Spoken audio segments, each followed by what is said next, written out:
చాలా తక్కువ ఇంగ్రీడియంట్స్తో చాలా ఈజీగా వచ్చింది. చాలా సూపర్గా ఉంది.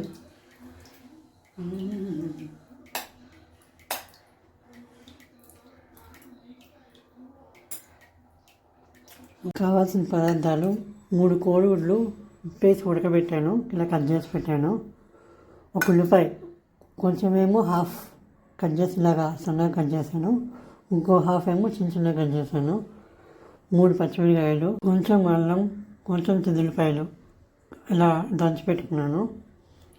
ఉప్పు, పసుపు, కారం, గరం మసాలా, కరివేపాకు కారం, నూనె. అన్నం ఉడకబెట్టుకొని చల్లార్చి పెట్టాను. ఇప్పుడు ఎలా చేసుకుందామో చూద్దాం. బాండి పెట్టి నూనె వేసాను. నూనె వేడెక్కింది. ఇప్పుడు కోడిగుడ్లు కట్ చేసి పెట్టుకున్నాం కదా, వేసుకోవాలి.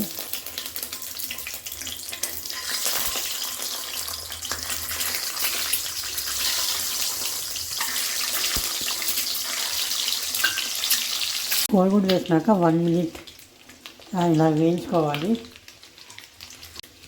అలా వేగినాక ఇలా పొడుగ్గా కట్ చేసుకున్న ఉల్లిపాయలు, పచ్చిమిర్చి వేసుకొని వేయించుకోవాలి. దీంట్లోనే కొంచెం సాల్ట్,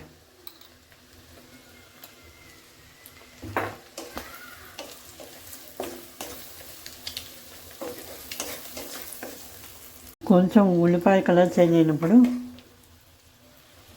అల్లం పేస్టు, చిన్నులపాయ పేస్టు 2 వేసుకోవాలి. ఇది కొంచెం ఆ స్మెల్ మారేదాకా వేయించుకుంటూ ఉండాలి. ఆ స్మెల్ చేంజ్ అవుతుంటే వాసన వస్తుంది, అబ్బా భలే ఉంటుంది. ఇప్పుడు కొంచెం పసుపు,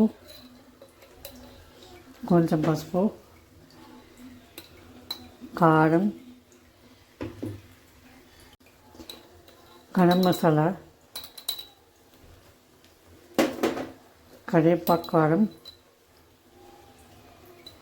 ఇవన్నీ వేసుకొని కొంచెం వేయించుకోవాలి ఆయిల్లో.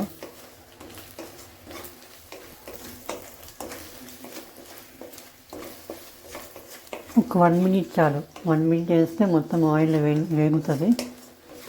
ఇంకోటి వేగింది, 1 మినిట్ వేయించాను. వాసన భలే వస్తుంది.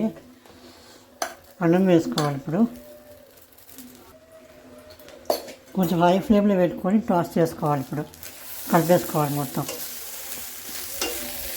ఇలా మొత్తం కలుపుకోవాలి. మసాలా అంతా నైస్గా పట్టేటట్టు కొంచెం హై ఫ్లేమ్లో పెట్టుకొని టాస్ చేసుకోండి. వాసన అయితే అబ్బబ్బబ్బబ్బా భలే వస్తుంది. టేస్ట్ చేసి చూడాలి ఎలా ఉందో. ఉప్పు సరిపోతే ఉప్పు వేసుకోండి ఇప్పుడే. ఇలా బాగా టాస్ చేసిన తర్వాత కట్ చేసుకున్నాను ఉల్లిపాయ ముక్కలు కట్ చేసుకున్నాను, అవి వేసుకోవాలి. మీకు కొత్తిమీర, పుదీనా ఉంటే అవి కూడా వేసుకోవచ్చు. నేను బ్యాచిలర్ కదా, ఎందుకు లేని తీసుకోవచ్చు. అవి కూడా వేసుకుంటే ఇంకా బాగుంటుంది. చూసారు కదా, చాలా సింపుల్గా రెడీ అయ్యే ఎగ్ ఫ్రైడ్ రైస్.